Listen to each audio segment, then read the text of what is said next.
All right, y'all, welcome back to Combat Arms channel. Okay, so today we are starting our sort of pistol instructional series. Now today we're going to start off with the basic fundamentals.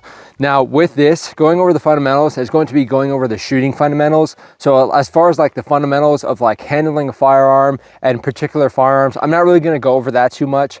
I think if you're going to a video like this, you've probably shot a pistol before or have some experience as far as handling pistols. So I'm not going to go over those sort of things. But if you guys would prefer a separate video on weapons handling and choosing a specific firearm for a purpose, then I can definitely do that too. But today we're going to be going over the fundamentals of pistol shooting. Now I do have some visual aids here. I'm not going to be like briefing off of them like a PowerPoint or anything. Hopefully you guys can see it, but grip, stance, trigger control, three things we're going to be talking about, and then sight alignment and sight picture. Now I will say some of these are arguably more important than the others. Trigger control, that is what I see people mess up probably like 70% of the time. Grip, I mean, yeah, people will mess that up initially, but once you sort of fix them, then they can pretty easily fix the grip thing. Stance, again, people will be kind of messed up when they're doing that initially, but once you tell them and show them how to do it, then that's easy enough. Trigger control is the hardest because that involves a few different things, and I'll lump anticipation in that as well, and we'll kind of talk about that a little bit later. Now, sight alignment, sight picture is pretty important. The biggest thing with this as well is a lot of people don't know what to focus on when they're actually aiming. So we'll take it step by step. I do have a couple pistols here. So we have the 6-hour M18, and then we also have a Beretta 92 A1. So I'll be using both of these just so y'all can sort of see the mechanics. If you aren't that familiar with pistols, you can at least see the mechanics or the different mechanics of each. So we have a striker fire pistol, meaning there's an internal striker, so we don't have an external hammer. So that'll change the trigger slightly. And then we have an external hammer, which will put it into double action and single action, which I can talk about as well a little bit later. Now, quick background for myself with pistols specifically. Now, I've been shooting pistols in some form or fashion for probably 15 years.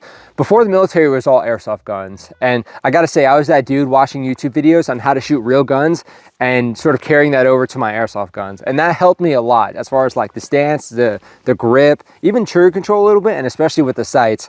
Now, when I actually joined the military, of course, it helped me really be successful. Now, I've been in the military for over 10 years now, and I've been shooting pistols the entire time. Every time I've qualified on the pistol, I've shot expert, and that's because of the fundamentals that I built when I was, practicing with airsoft guns. So that's a big thing we might also reference is you don't need to be shooting live rounds to get that practice. Airsoft guns are great. Even dry firing especially is where you'll make your money, because that is when there's not going to be any recoil. So you're not anticipating the recoil. You can focus solely on your grip, your stance, your trigger control, and you can do it in a controlled environment as well, because when there's a lot of distractions, could be a little bit harder as well. But yeah, those will definitely help you be successful. But yeah, I'll sort of reference my military experience every now and again. But yeah, let's go ahead and get right into it. Okay, starting it off, we're going to go with the stance. Okay, so there are a few different ways you can stand. The biggest things that people will teach are the Weaver and isosceles. So if you've ever seen like a 1980s cop film, maybe not even 1980s, because they did a lot of like that stuff. But if you've seen cops, you'll see them shooting like this, with the one arm straight and then the one arm down. This is a very cop sort of, that's called the Weaver stance, which works pretty well, honestly, with a lot of different applications. But for this, we're gonna be focusing on more of what I've been trained, which is pretty much the isosceles stance. Sorry for the snow. Hopefully it doesn't make it too hard to see everything, but yeah, it's Pacific Northwest and it's that time of the year, Okay, so isosceles stance, which is what we're gonna be training on today. Basically, you're going to want to square your body up to the target. So let's say the camera is a target for me.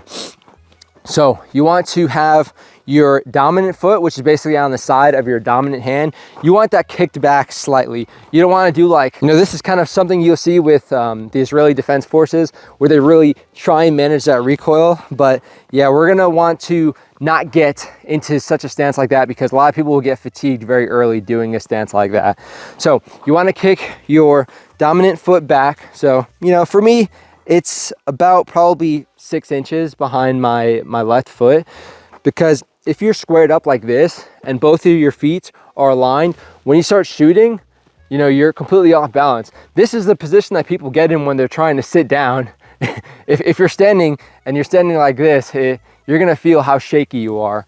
So yeah, you're gonna wanna kick that leg back, and that'll help just with comfort, that'll help with stability so you're not moving around as much, and it'll help you sort of soak up that recoil a little bit better. Now, the biggest thing I can't stress enough is you need to make sure that you're comfortable, because really early on in the Marine Corps, I was trained to basically get like as low as possible and do all this thing, lock my arms out and stuff. And you know, that's cool, it's aggressive, but you're gonna get super tired, super fatigued very quickly. Okay, so again, for me, I'm basically going to be kicking that leg back. My hips are going to be pushed back a little bit, and then my shoulders are going to be rolled forward ever so slightly, and I'm going to lean a little bit at the waist. You might see me shooting like this sometimes because, you know, I get kind of complacent, but you want to lean a little bit forward again to sort of help you with that recoil. So lean a little bit forward, kind of kick your hips back, and then again offset those feet so slightly, and that's pretty much your stance right there. Again, you can come up a little bit if you're getting fatigued.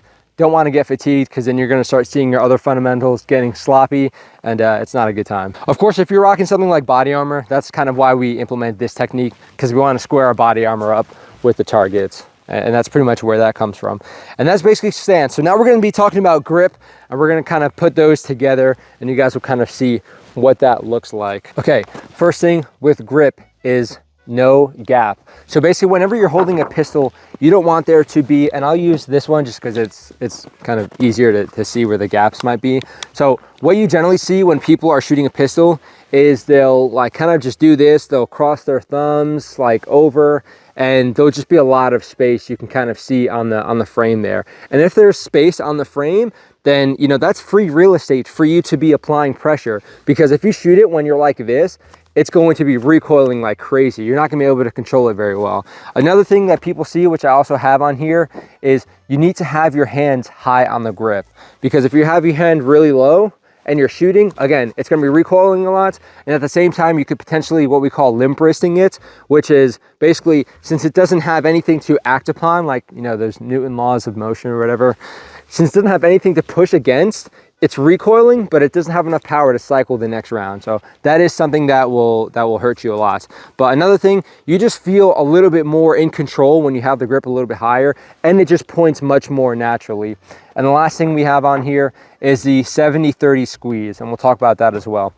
So with that, when you have the pistol, if you're right-handed, left-handed, it's going to be pretty much the same. So I'm right-handed. If you're left-handed, then sorry. My son's left-handed, so I feel for you.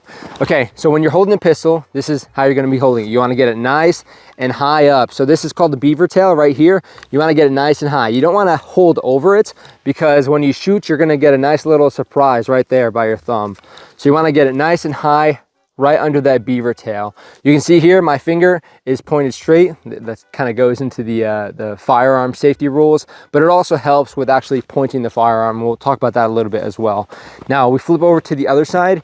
We can see my thumb is basically going to be pointed straight. There is a technique where you can have your finger kind of pointed up to help with the recoil, but for this, we're going to be talking about pointing your thumb straight, just because that's what I've trained with. Oh, sorry, I'm hitting the mic there.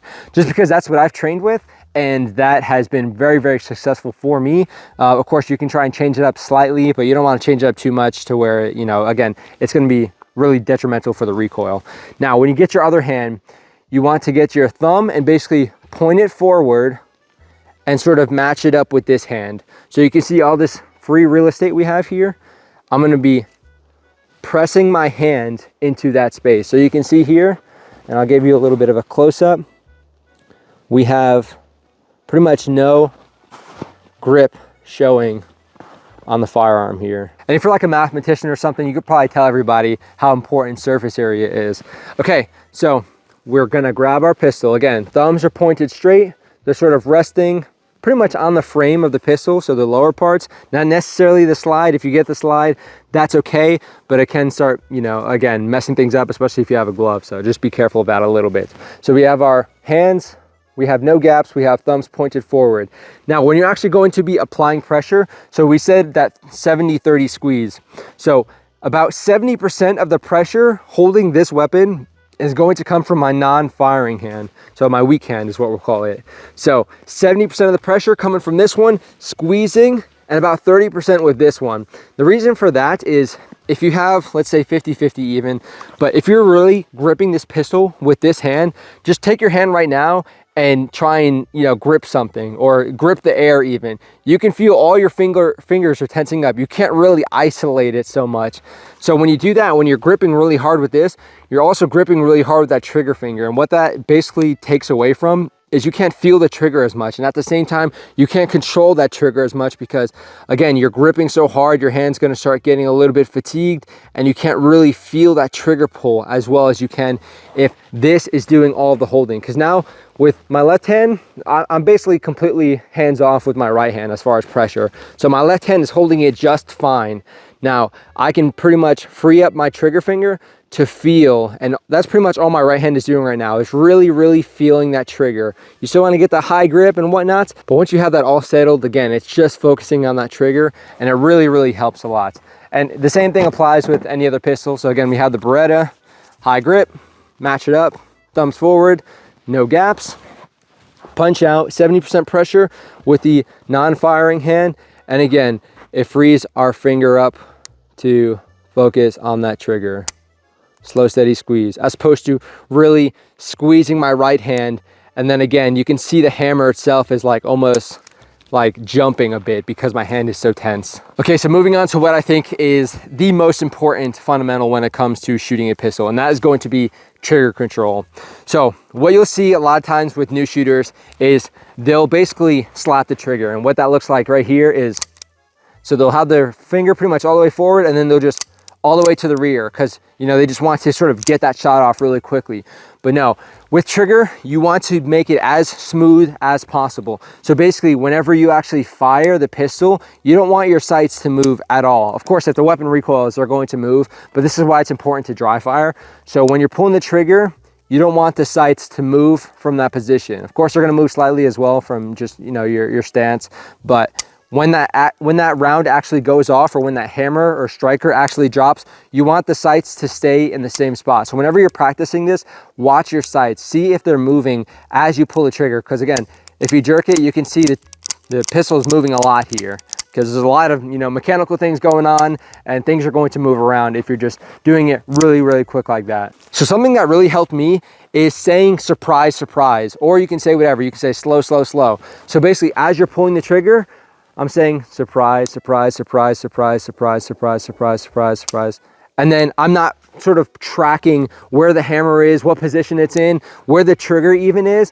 You almost want the trigger to surprise you. And that sounds kind of weird, but when you talk to a lot of shooters who are very successful, again, it is going to be all about trigger control. And they'll probably tell you something very similar. If you get very comfortable with your weapon, that's good, but it's also kind of bad because you know right where the gun is about to break. So right here, it's about to break, and a lot of people will sort of take it to there and then squeeze that last little bit, and then you'll see your sights move. So again, very slow, and if you're having trouble with getting it slow, just say that in your head. Surprise, surprise, or slow, slow, slow, slow, slow. So then the trigger can actually break and do its own thing without you just kind of doing that really quickly. Now, where you actually place your finger on the trigger doesn't matter as much. Of course, you don't want to be doing this much finger because, I mean, mechanics, it doesn't really work like that. If you put too little finger, then you're really going to be straining that finger. So generally speaking, in between the tip of the finger and the first joint is generally where you want to actually rest that trigger. Now, a drill that helped me out when I was in the Marine Corps is get something like a round and put it on top of your pistol. Because again, look, if I jerk the trigger, we're getting a lot of movement. But if you really focus on that slow trigger squeeze, when you're pulling it back, slow, slow, slow, slow, slow, slow, slow, it's not moving. Okay, so that's a trick that I found. You can do it with some pistols. Obviously, it's not going to rest on certain pistols, but that's something that helps me. Again, watching the sights helps a lot. If the sights are moving when the trigger actually goes off or the hammer actually drops, then you know you're probably not doing it as slow as possible. And at the same time, you could use something like this. Now, you also want to make sure you're pulling this trigger straight back, because although you do it if you do it slow, that's cool, but maybe right at the end, if you're pulling the trigger ever so slightly to the right, you could pull the shot off to the right or to the left. I don't see this too much unless someone is completely jerking the trigger like that. But yeah, again, just make sure you're focusing on pulling that trigger straight back. Okay. Now, real quick before I start moving the camera and whatnot, I'll show you what anticipation actually looks like. So guns recoil because, you know, they're supposed to.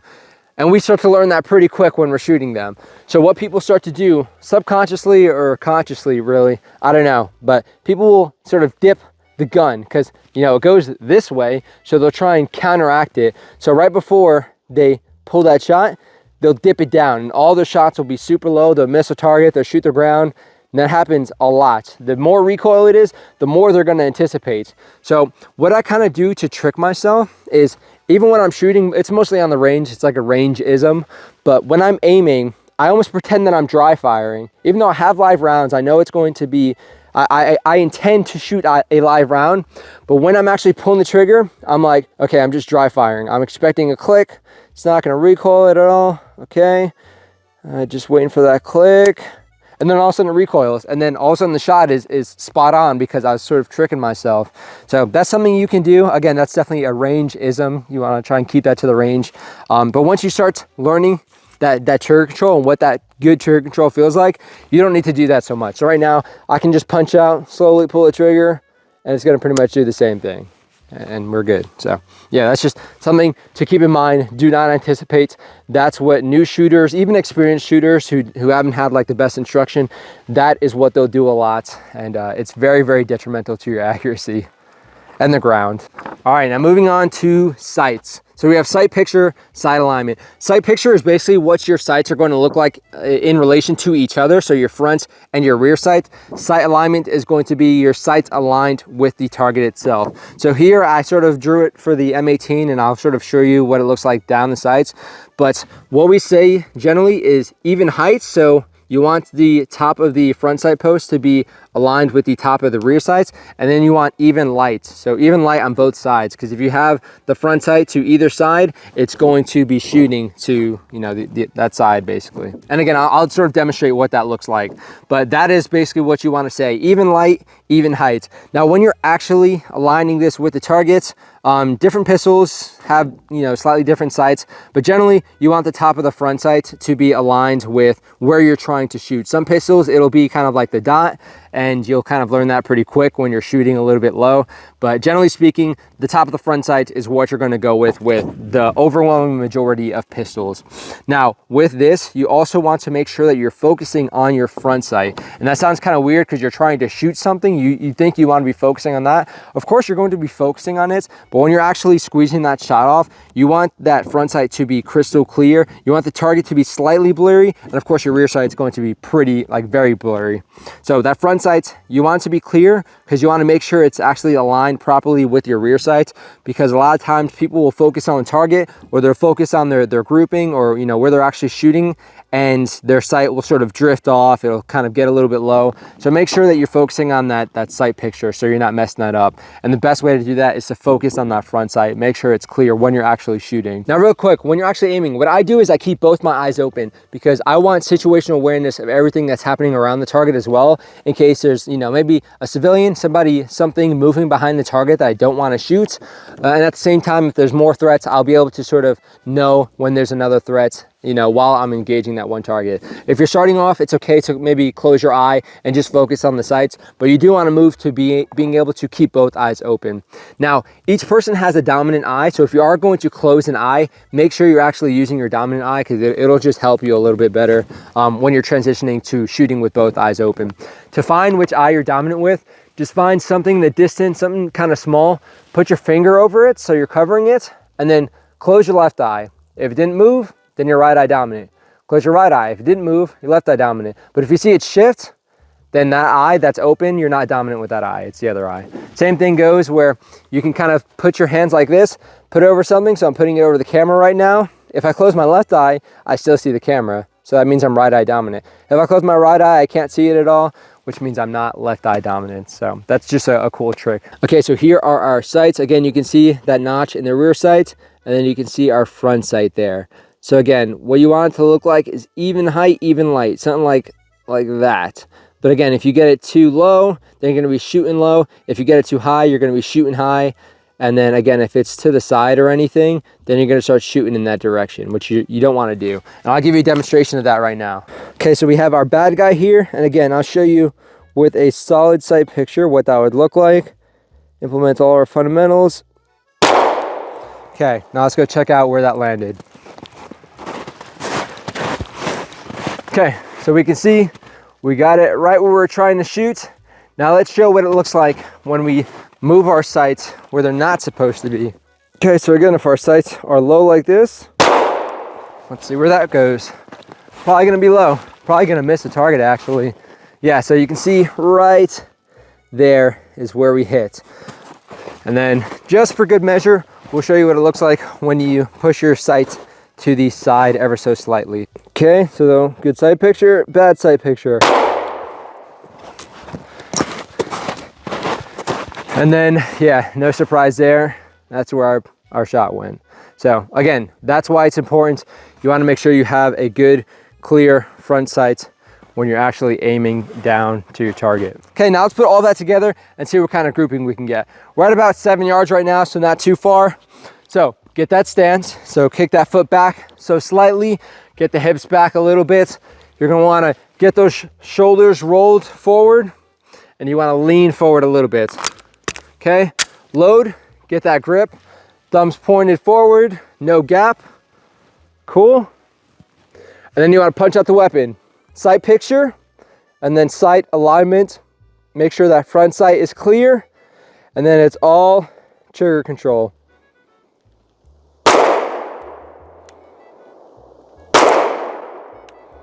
You wanna make sure you're not anticipating.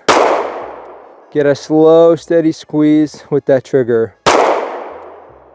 Make sure you're not anticipating, because that's what gets people. Keep that front sight clear. It's nice to start off slow at first, because a lot of people will rush it and their fundamentals will suffer a lot. Okay, all right, looks pretty good. Let's go check it out.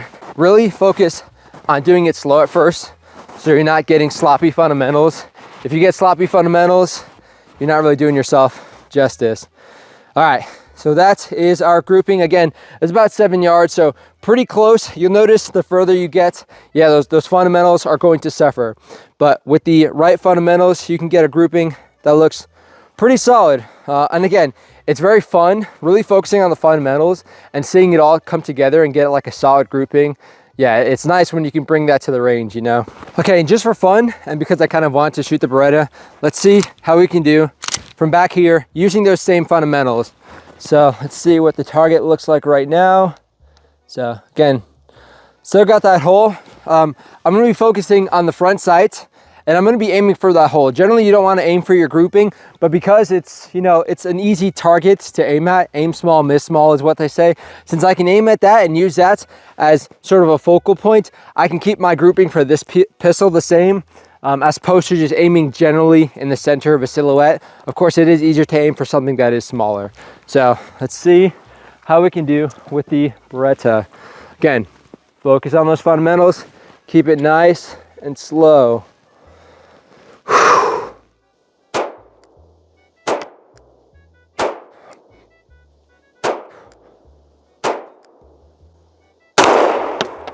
All right, let's go check it out. Felt pretty good. Again, I can see the grouping is a little bit bigger, but again, that was probably pushing about maybe closer to 15, 20 yards. And yeah, again, you can still keep it in the center. So even at 15, 20 yards, you can still get a good grouping. And with enough rounds, you know, you'll start getting a nice little punch out of your target, which again, is probably the most satisfying part, to be honest. Okay, so key takeaways, again, make sure you're not anticipating that recoil. Get that 70-30 squeeze so you can really focus on that trigger control. That is really going to be your money maker. Make sure your sights are where they're supposed to be.